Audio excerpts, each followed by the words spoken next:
kind of reiterate what we did. You know that we talked about whenever they were fooled by the folks of Gibeon. You know how they came in, they put on this big yarn saying, "Hey, we came from a faraway country, and we want to make a covenant with you." But then, not even going to the Lord about it, asking about it, they just say, "Okay, we can make a covenant with you," not even really questioning too much about it. And then 3 days later, I found out they were just, I guess, I like to say, just over the hill there, and they were out over here. So now they see what they did. So now they did was, all right then, well, you tricked us to make covenant with us. We're going to make you work. You're going to be our servants. You're going to do all the hard labor. We're going to focus on what we're going to do, and that is to do what God tells us to do and to finish conquering what He promised to us. And then He goes on and He renews the covenant, talks about the covenant that God made with them, and then He goes along where they actually have their conquest from the southern lands and the northern lands. God makes the sun stand still. He also uses hail. He pretty much delivers the enemy into Joshua's hand. But now we're in chapter 12. But does anybody have any questions or comments? Did they learn anything? Anything historical? Anything interesting they thought they want to share with the class today? And looking at that, Mm-hmm. they evidently they didn't put them all to that labor Mm-hmm. because they got in trouble. When they got in trouble, they called for Israel to come and help them out. Mm-hmm. So don't know. But a lot of times they put them under tribute to them. Mm-hmm. So That is true. That's probably what was happening there, I guess. Mm-hmm. And in a way, I guess they came forward kind of seeking protection, and I guess they took that as a not only that we're protected from you, but you protect us from our adversaries as well. And so that's an interesting thing there as well. Does anybody else have anything they want to discuss or bring forward to the class? Okay, we'll pick up in chapter 12, and we'll go from there. It says, okay, these are now he talks about the kings conquered by Moses. So chapter 12, verse 1, it says, these are the kings of the land whom the children of Israel defeated, and whose land they possessed on the other side of Jordan toward the rising of the sun, from the river of Arnon to Mount Hermon, and all their eastern Jordan plain. One king was Sihon, king of the Amorites, who dwelt in Heshbon, and ruled half of Gilead from Aror, which the bank of the river Arnon, from the middle of the river, even as far as the river Jabbok, which is on the border of the Amorites, in the eastern Jordan plain, from the sea of Cinneroth as far as the sea of Abba, the salt sea, and the road to Beth Jasmoth, and the southward below the slopes of Pisgah. The other king was Og, king of Bashan, in his territory, who was the remnant of the giants, who dwelt at Ashtaroth and Adari, and reigned over Mount Hermon, over Salak, over all Bashan, as far as the border of the Jeshurites and the Machites, over half of Gilead to the border of Sihon, king of Heshbon. Then Moses, the servant of the Lord, and the children of Israel had conquered, and Moses, the servant of the Lord, had given it as a possession to the Reubenites, the Gadites, and half the tribe of Manasseh. So it's kind of almost like a review, because they did do a summary of Joshua's conquest. So this is a summary of what, while they're still wandering a little bit there at the end, it was still kind of a summary of those. So now we're going to talk about the kings conquered by Joshua in chapter 7, or verse 7. So these are the kings of the country which Joshua and the children of Israel conquered on the side of Jordan, on the west from Baal-Gad in the valley of Lebanon, as far as Mount Halak, and the ascent to Seir, which Joshua gave to the tribes of Israel as a possession according to their divisions, in the mountain country, in the lowlands, in the Jordan plain, in the slopes of the wilderness, and in the south, the Hittites, the Amorites, and the Canaanites, the Perizzites, the Hivitites, and the Jebusites. And the king of Jericho, one the king of Ai, which is beside Bethel, one the king of Jerusalem, one the king of Hebron, the king of Jarmuth, one king of Lachish, one the king of Eglon, one the king of Gezer, one the king of Debir, one the king of Geder, one the king of Hormah, one the king of Arad, one the king of Libnah, one the king of, he's got a big list of kings, Adullam, one the king of Makkedah, one king of Bethel, one the king of Tubah, one the king of Hepher, one the king of Apec, one the king of Lesharon, one the king of Madon, one king of Hazar, one the king of Meron, one the king of Akshaph, one the king of Tanakh, one the king of Megiddo, one the king of Kadesh, one the king of Jeknem, and one in Carmel, one the king of Dor, and the Hatzador, one the king of the people of Gilgal, one the king of Teraz, and one all the kings of 31. So Moses conquered a few kings, and then Joshua conquered a bunch of kings. So there's a lot of kings in the area, and it's just a lot. And I think when I read this and when I think about it, I think they had a king over each city, and then I guess a small surrounding area, because a lot of times they go to these cities and they took out the king. So maybe the territories usually was what's around the city, maybe a little bit, but I think every city had a king per se. So he's conquered a lot of kings. Does anybody have any questions or comments about any of that? All right, we'll continue on chapter 13. Now this is talking about the remaining land to be conquered. So now Joshua was old, advanced in years, and the Lord said to him, "You are old, advanced in years, and there remains very much land yet to be possessed. This is the land that yet remains.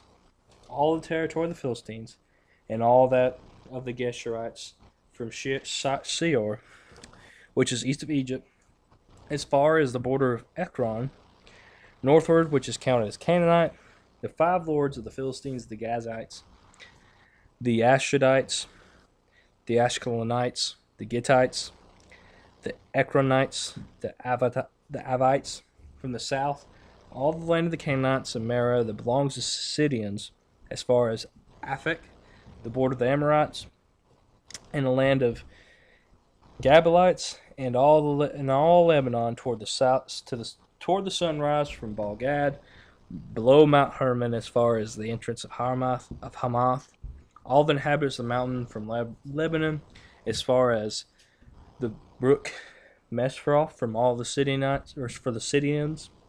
Then I will drive them out from before the children of Israel, only divide it by the lot of Israel as an inheritance, as I have commanded you. Now therefore divide the land as an inheritance in the 9 tribes and the half tribe of Manasseh." So once again, he's kind of talking about because now we know Joshua's getting older in years, which granted Joshua, he was older when he got the torch, when the Lord's like, all right, time for Moses to pass this down to Joshua. And Joshua he was kind of, I wouldn't say far advanced, but he was an older man at this time. So now he's gotten older, and the Lord's like, all right, you're getting older, but there's still a lot of land to possess. There's still a lot of land you need to possess here. And so he's kind of going over what he's going to talk about it. And now he says, then now I'll also mention that we need to divide this on how the inheritance is supposed to be divided amongst y'all. So now we're going to talk about the land divided east of Jordan. It says, with the other half tribe of Reubenites and the Gadites received their inheritance which Moses had given them beyond the Jordan eastward, as Moses the servant Lord had given them, from Aror, which is on the bank of the river Arnon, and the town that is in the midst of the ravine, and all the plain of Medeba as far as Dibon. All the cities of Sihon, king of the Amorites, who reigned in Heshbon as far as the border of the children of Ammon, Gilead, and the border of the Geshurites, and the Machanites, and Mount Hermon, and all Bashan as far as Salcah, all the kingdom of Og and Bashan, who reigned in Ashtaroth, and Edrei, who remained in the remnants of the giants, for Moses had defeated and cast out these. Nevertheless, the children of Israel did not drive out the Geshurites or the Machanites, but the Geshurites and the Machanites dwell among the Israelites to this day. I believe that's the ones that made the agreement with them. Only to the tribe of Levi he had given no inheritance to sacrifice the Lord God of Israel made by fire, or their inheritance, as he said to them. So it's almost like a review on how they divide the land east of the Jordan, and he's also reminding them that these 2 groups of people here that they didn't wipe out, they live amongst them. And granted, I believe that's going to cause some issues later on. But now we're going to get in the land of Reuben. It says that Moses had given the tribe of the children of Reuben inheritance according to their families. Their territory was from Arar, which is on the bank of the river Arnon, and the city. Wish I had a map to point this out. And the city is in the midst of the ravine, and all the plain by Medba, Hashbron, and all the cities that are in the plain. Dibon, Bamath Baal, Beth Baal Maon, and Jaza Kedmoth, Mephath, Kirjamath, or Kirjathama, or Jeth, and then Sibma, Zereshashar, on the mountain of the valley, Beth Peor, and the slopes of Pishka, and Mouth, and Beth, there's a lot of Beth Jeshmoth, all the cities of the plain, and all the kingdom of Sheon, king of the Amorites, who reigned in Heshbon, from Mount whom Moses had struck with the princes of Midian, Eva, Rechem, Zer, Hur, and Reba, who were princes of Sheon, dwelling in the country. The children of Israel who killed with the sword Balaam the son of Beor, and the soothsayer, Balaam the son of Beor, the soothsayer, among those who were killed by them. And the border of the children of Reuben was the bank of the Jordan. This was the inheritance of the children of the Reuben according to their families, the cities, and their villages. Now we're talking about the land of Gad. Does anybody have questions or comments about any of this? Or this really, a lot of this series is talking about the territories of of some of these tribes. So they're gonna kind of set that, making that kind of clear here. So verse 24 is the land of Gad. It says Moses also had given inheritance to the tribe of Gad, the children of Gad, according to the families. The territories was Jezar, and all the cities of Gilead, half of the land of Amorites as far as Aor, which is before Rabbah, and from Heshbon to Ramoth Mesphah, and Betomi, and from Mahami, from the border of Debir, and the valley of Beth Haram, Beth Nimrah, Sakoth, and Zaphon, the rest of the kingdom of Sion, king of Heshbon, with the Jordan as its border, as far as the edge of the sea of Chinnereth, on the side of the Jordan eastward. This is the inheritance of the children of Gad, according to the families and the cities and their villages. Now we're talking about half of the tribe of Mesna, because remember, half of them stayed, and half of them went over. Because half the tribe was like, half of us want to stay over here, but the other half wants to go across Jordan, so this is the half of them. Moses had also given inheritance to the half tribe of Manas. It was for half the tribe, the children of Manas, according to their families. Their territory was from Mahanaim, all Bashan, all the kingdom of Og, king of Bashan, and all the towns of Jair, which are in Bashan, 60 cities, half of Gilead, and Ashtaroth, and Adari, cities of the kingdom of Og and Bashan. Wherefore the children of Machir, the children of Manas, or the son of Manas, for half the children of Machir, according to their families. These are the areas which Moses had distributed as inheritance in the plains of Moab on the other side of Jordan, by Jericho eastward. But to the tribe of Levi, Moses had given no inheritance. The Lord God of Israel was their inheritance, as he had said to them. All right, anybody have any questions or comments about the half tribe of Manasseh? I wonder if names easier to say in their language. Oh, it probably is a lot more. They they are a lot easier. I'm sure there's some accents here and there you got to lay into and things like that, and I haven't learned that. I would love to learn how to read there, and if you have to learn how to read it, you got to know how to speak it too. So it would be a very interesting thing to learn. And plus, I mean, this may be ambitious, but later on I would love to be able to read it, so that way if I could just see the original text, what it says, and be able to read it as is. That'd be and compare it to what we have today. That'd be a very interesting thing, just to see it that way. We have problems understanding some young people. Yeah. South to north. Yeah. This lady this week, and she was talking about the different people she's encountered. She said some of the people from Alabama and South Georgia, the things that they were saying, the words they were saying, she said, I wasn't sure I was understanding what they were saying, talking about. Mm-hmm. But that is true with the different dialects. Mm-hmm. I wonder how many of these people here that were probably of different dialects spoke the same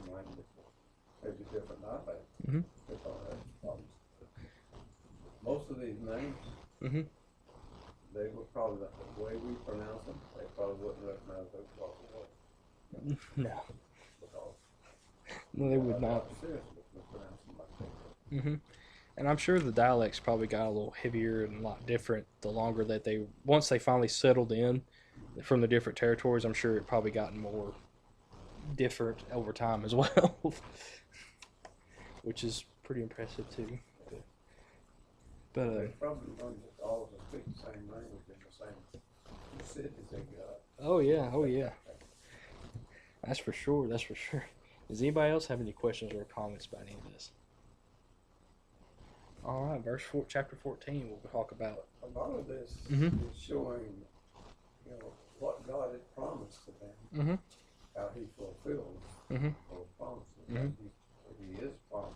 He is fulfilling His promises to them, what He promised to give them. Mm-hmm. He gave them some things they shouldn't do, and some of them did do it. Mm-hmm.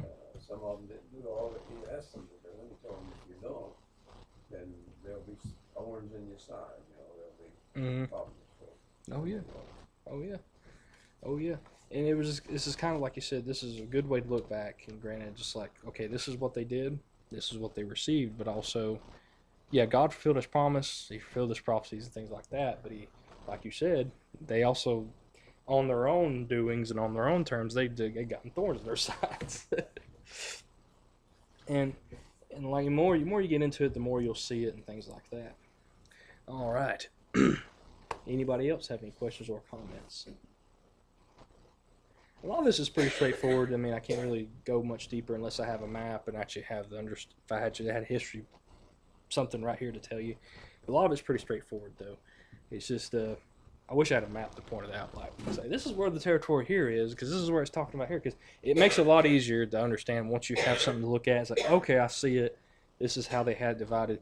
Because honestly, the more there's people talking, there's talks about that the Israel today is still not all the land that they had acquired then. They said it's actually much bigger. A lot of folks is like, oh, they have their land back. It was a lot bigger then, especially on the south side of Jordan, which is like Saudi Arabia and everything like that. There's land down there that's still supposed to belong to them as well. And then further east, there's supposed to be some land, and I think some even further north. So the portion they have now is just a portion of what they're supposed to have according to God's word. Because there's a lot of different, and that granted, we named some different cities out there, and there were some different mountains that may have been named differently, and there's some rivers that are dried up out there now that we can't really, but we have the more they have satellite technology that sees dried out riverbeds now, they can say, okay, I think this is the river they're talking about. So the land they have today is just a portion of what they had then. Because from what I'm understanding here, from what I'm reading, and from what I'm hearing as well, there's some maps in your Bibles, I'm sure, as well, to actually look at it. But their land's supposed to be bigger than what they acquired now. What's interesting to me, you give all of these city houses. Mm-hmm. Caleb, who followed him faithfully, Mm-hmm. he gave him Hebron. Hebron was right in the middle of Judah. Mm-hmm. Right in the, if you want to say, the best place was probably been that he gave that to Caleb. I thought that was interesting. But God wanted him to have the best. Amen. Right in the middle. Well, it's interesting, out of all the ones that have followed them, even when back in the wild wilderness, Joshua followed them, followed God, listened to what because Moses was God's middleman. So he listened to what he said, and then Caleb did the same thing. So they're getting blessed. God asked them for obedience, and that's what they did. Alrighty. Does anybody else have any questions or comments? Alright, we'll continue on chapter 14. It says, because this is the land divided west of the Jordan. So these are the areas which the children of Israel inherited in the land of Canaan, which Eleazar the priest, Joshua son of Nun, and the heads of the fathers of the tribe of the children of Israel distributed as an inheritance to them. Their inheritance was by lot, as the Lord has commanded by the hand of Moses, for the 9 tribes and the half-tribe. Moses had given the inheritance to the 2 tribes and the half-tribes on the other side of Jordan, but to the Levites he had no inheritance among them, for the children of Joseph were 2 tribes, Manasseh and Ephraim, And they gave no parts to the Levites in the land of, except the cities to dwell in with their common lands for the livestock and for their property, as the Lord had commanded Moses. So the children of Israel did, and they divided the land. And then now we're getting to where Caleb inherits Hebron, which we kind of got ahead on. So then the children of Judah came to Joshua in Gilgal, and Caleb the son of Jephunneh, the Kenizzite, said to him, "You know the word of which the Lord said to Moses, the man of God, concerning you, and me in Kadesh Barnea. I was 40 years old when Moses, the servant of the Lord, sent me from Kadesh Barnea to spy the land, and I brought back word to him, as it was in my heart. Nevertheless, my brethren who went up with me made the heart of the people melt, but I wholly followed the Lord my God. So Moses swore on the day, and saying, Surely the land where your foot is trodden shall be your inheritance, and your children's forever, because you have wholly followed the Lord my God. And now behold, the Lord has kept me alive, as he said, these 45 years. Ever since the Lord spoke this word to Moses, while the Israel wandered in the wilderness, and now here I am this day, 85 years old. As yet I am strong. I am as strong as this day, as the day the Lord sent. As on the day that Moses sent me, just as my strength was then, so now is my strength for war, both from going out and for coming in. Now therefore, give me this mountain, of which the Lord spoke in that day. For you heard in that day how the Anakim were there, and that the cities were great and fortified. It may be the Lord will be with me, and I shall be able to drive them out, as the Lord said. And Joshua blessed him and gave him Hebron to Caleb, the son of Jephunneh, as an inheritance. Hebron therefore became the inheritance of Caleb, the son of Jephunneh, the Kenizzite, to this day, because he wholly followed the God of Israel. And the name of Hebron formerly was Kirijath Arba. Arba was the greatest man among Anakim, and the land was rest. And then the land had rest from war. So here this is Caleb kind of coming in, is like, hey, I was there with God from the very start of this. I was with him. I did what he wanted me to say, and what I felt that was necessary to say, and I followed all this. And he says, now remember, he's 40 years old then. Now imagine some people 40 years old today. Yeah, they could work and they could do some stuff, but they're kind of worn out. And this guy is 85. And he's like, I'm still ready to go. I'm ready to go conquer this mountain real quick. And so here he is. He's like, this is what I want for my inheritance. Sure enough, he does conquer it. And the lands had rest from war. Now, granted, how much longer he lived, I'm not for sure. It may tell us later, but it's just very interesting. He's like, hey, look, I'm still ready to rock and roll here. I want to go get my inheritance. Can I go get it? And they're like, go right ahead. And he does, and he gets it. Does anybody have any questions or comments about any of that? All right, so we'll go on to chapter 15. It says, so this was the lot of the tribe of the children of Judah according to their families. So it's talking about the land of Judah and how it got divided amongst them. This is the border of Edom. At the wilderness of Zin, southward was the extreme south of the southern boundary, and their southern border began at the shore of the Salt Sea, from the bay that faces southward.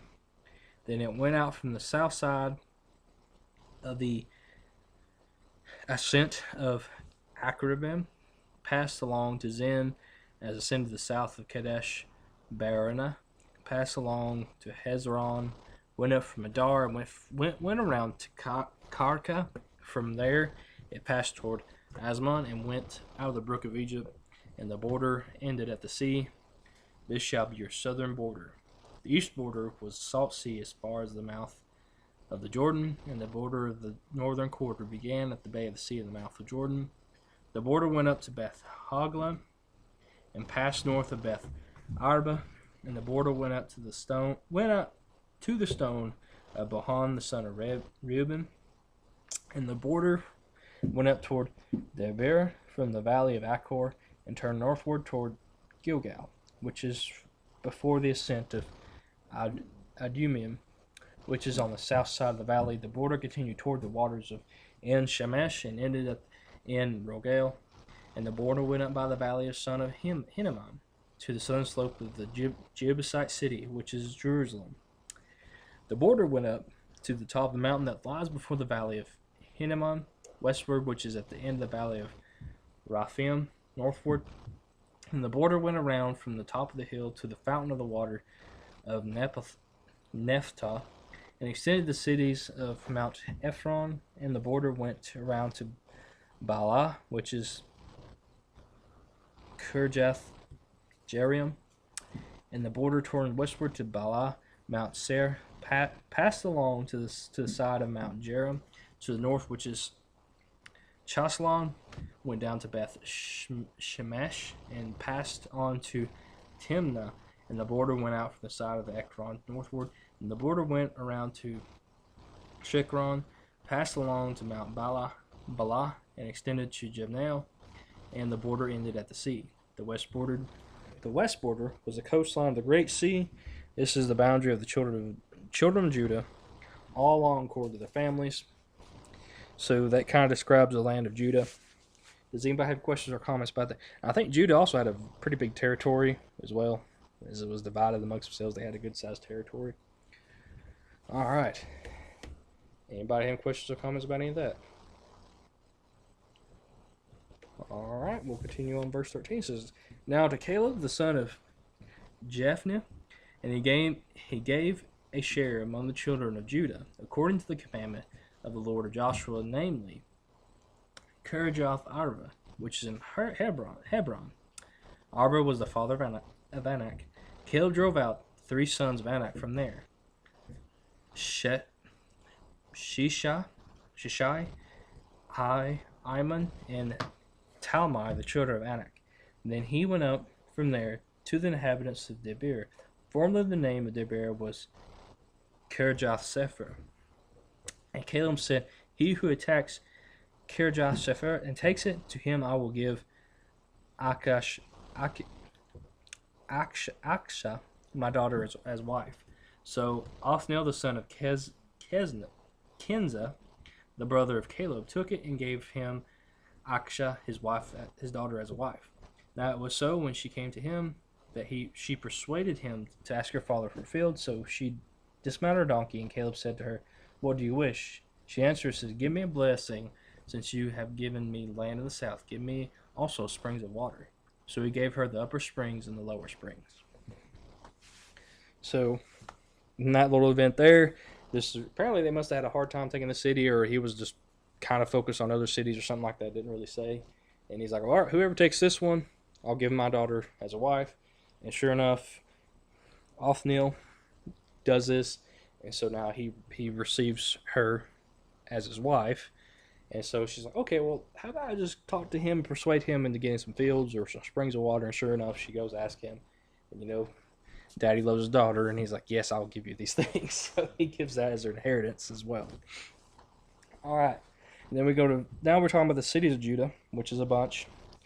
It's starting verse 20. It says, this was the inheritance of the tribe of the children of Judah according to their families. The cities of the limits of the tribe of Judah, of the children of Judah, toward the border of Edom, the south, were Kabzel, Eder Jagur, Kena, Dimona, Adada, Kedesh Hazor, Ethian, Ziph, Telem, Baloth, Hazor, Hadath, Kiroth, Hezron, which is Hazor, Amma, Shema, Malada, Hazar Gadah, Heshmon, Beth Palet, Hazar Shaul, Beersheba, Biz Jothja, Balaam, Egium, Ezium, Etlad, Shezel, Horma, Ziklag, Madmaha, Sanath, Laboth, Shilim, Ani, Rimmon, all the cities of 29 in their villages. So it's 29 cities toward the south. So in the lowlands, it was here.